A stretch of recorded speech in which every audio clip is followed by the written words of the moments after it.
আজকে আমি তোমাদের সামনে বানাবো তিলের পায়েস। এই তিলের পায়েস সরস্বতী পূজা উপলক্ষে বানাবো। প্রত্যেক মায়েদেরকে বলছি, বাচ্চারা স্কুলে অঞ্জলি সেরে আসলে তাকে তিলের পায়েস খেতে দেন, এতে মা সরস্বতী খুবই সন্তুষ্ট হন। তিল সমস্ত দেবদেবীর পুজোতেই লাগে। পায়েস বানানোর জন্য আমরা কড়াইতে দিয়ে নিচ্ছি 1 চামচ পরিমাণ ঘি দিয়ে আমরা তিলটাকে লাল লাল করে ভেজে নেব।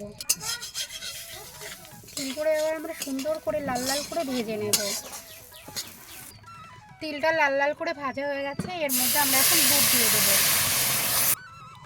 চালের মধ্যে আমি দিয়ে দিচ্ছি সামান্য পরিমাণ লবণ, আর ঘি দিয়ে আমি চালটাকে মেখে রাখবো। চালটা ধুয়ে ঝরঝরে করে নিয়েছি, এবার ঘি দিয়ে মেখে রাখবো। ঘি দিয়ে আমি পুরো চালটা মেখে নিয়েছি। ঘি দিয়ে চালটা মেখে রাখলে চালটা পুরো গোটা গোটাই থাকে, কেউ কারোর সঙ্গে মেশে না।